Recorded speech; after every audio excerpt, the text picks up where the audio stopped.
माँ लक्ष्मी और श्री हरि विष्णु की कृपा आप सभी भक्तों पर सदैव बनी रहे। आज हम सुनेंगे 7वां और 8वां अध्याय। अब तक हमने 1 से 6 तक के अध्याय सुन चुके हैं और आगे की कथा अब हम सुनेंगे। बहुत ही अद्भुत और रोचक कथा है, जरूर सुनना चाहिए सभी को।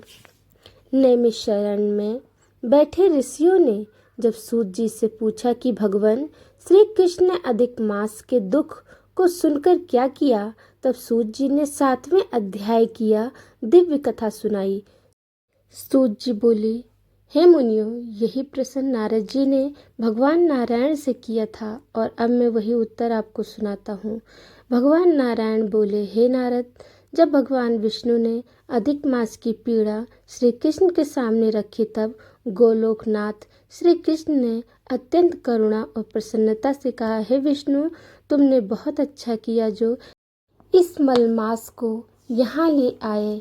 अब इसका उद्धार निश्चित है। भगवान श्री कृष्ण ने आगे कहा, जिसे तुमने स्वीकार किया है उसे मैंने भी स्वीकार किया। आज से मैं इसे अपने समान महान बना देता हूँ। मेरे जितने भी गुण, यश, ऐश्वर्य और महिमा है, वे सब मैं इसे प्रदान करता हूँ। अब यह मलमास नहीं बल्कि पुरुषोत्तम मास के नाम से प्रसिद्ध होगा। उन्होंने घोषणा की, आज मैं स्वयं इसका स्वामी हूँ। यह सभी महीनों में श्रेष्ठ और पूजनीय होगा। जो भी श्रद्धा से इस मास में व्रत, जाप, दान और पूजा करेगा, उसके सभी दुख, पाप और दरिद्र नष्ट हो जाएंगे।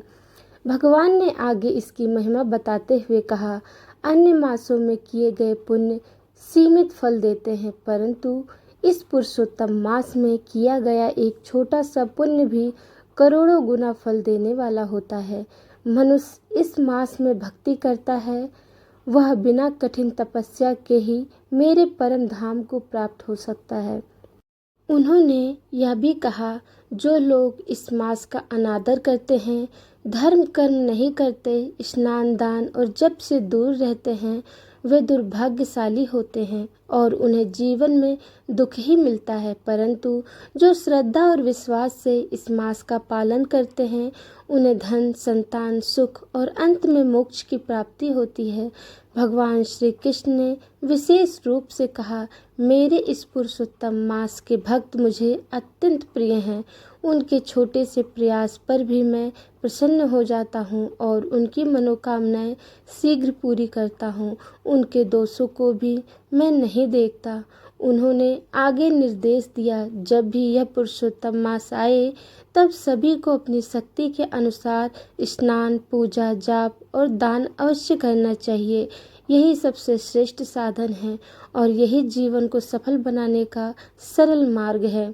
अंत में भगवान श्री कृष्ण ने विष्णु से कहा, अब आप इस पुरुषोत्तम मास को साथ लेकर बैकुंठ लौट जाओ और इसे जगत में स्थापित करो, ताकि सभी लोग इसका पालन करें और इसका लाभ प्राप्त करें।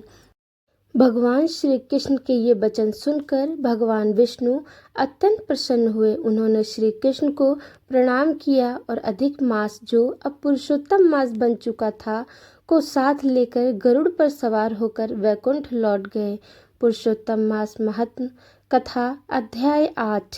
नैमिषारण्य में बैठे सूत जी से ऋषियों ने प्रश्न किया कि जब भगवान विष्णु अधिक मास को लेकर बैकुंठ लौट गए, तब आगे क्या हुआ। इस प्रश्न पर सूत जी ने पुरुषोत्तम मास महात्म्य के 8वें अध्याय की कथा सुनाई।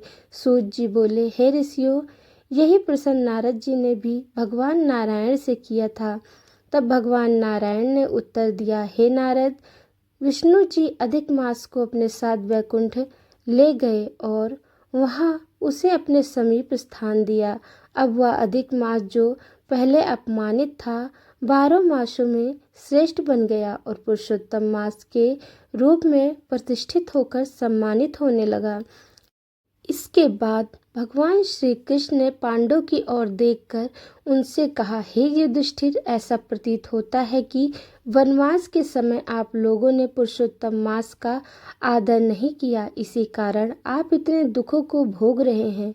भय, शोक और विपत्तियों में फंसे रहने के कारण आपने इस पवित्र मास का महत्व नहीं समझा।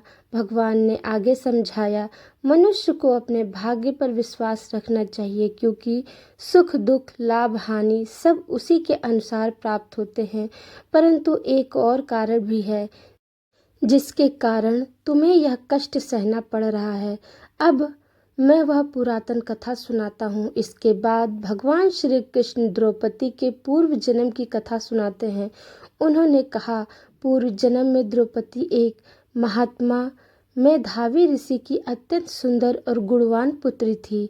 वह रूप, विद्या और नीति में निपुण थी और अपने पिता की अत्यंत प्रिय थी, किंतु उसके मन में एक ही चिंता थी, उसे योग्य पति और संतान सुख कैसे प्राप्त होगा। समय बीतता गया, परंतु उसका विवाह नहीं हो सका।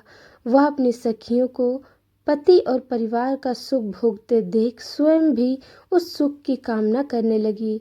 वह चिंतित रहने लगी कि कौन सा उपाय, कौन सी उपासना या कौन सा पुण्य कार्य उसे यह सुख दिला सकता है।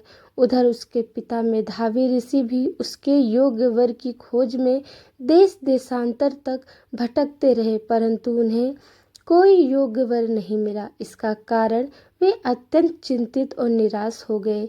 इसी चिंता और भाग्य के प्रबल प्रभाव से वे गंभीर रोग से ग्रस्त हो गए और अंततः उनका देहांत हो गया।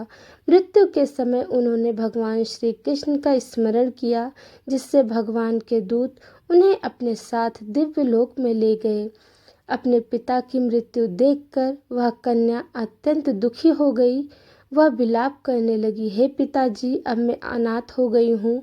मेरी रक्षा कौन करेगा, मेरा पालन पोषण कौन करेगा। वह अपने पिता के शरीर को गोद में लेकर रोती रही।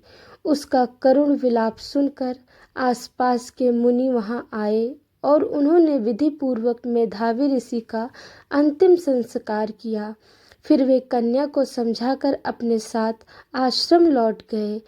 अब वह कन्या अकेली दुख से व्याकुल होकर उसी वन में रहने लगी। पिता के वियोग का दुख उसे भीतर ही भीतर जलाता रहा।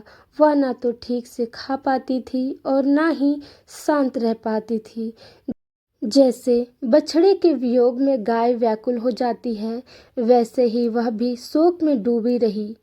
इस प्रकार 8वें अध्याय में द्रौपदी के पूर्व जन्म की करुणा कथा का आरंभ होता है, जिससे यह समझ आता है कि उसके वर्तमान जीवन के दुखों का संबंध उसके पूर्व जन्म के कर्मों से है। यह कथा आगे बताती है कि कैसे पुरुषोत्तम मास का पालन जीवन के दुखों को दूर करने का उपाय बनता है। यह अध्याय 8वां अध्याय यहीं समाप्त होता है। 9वां और 10वां अध्याय हम अगले दिन सुनेंगे। कथा कैसी लगी कमेंट में मुझे ज़रूर बताएं। नए हैं तो चैनल को सब्सक्राइब जरूर कर लें। लाइक कमेंट शेयर करना बिल्कुल ना भूलें। जय श्री हरि विष्णु। माँ लक्ष्मी की कृपा आप सब पर सदैव बनी रहे। एक कमेंट अवश्य छोड़ें। जय श्री हरि।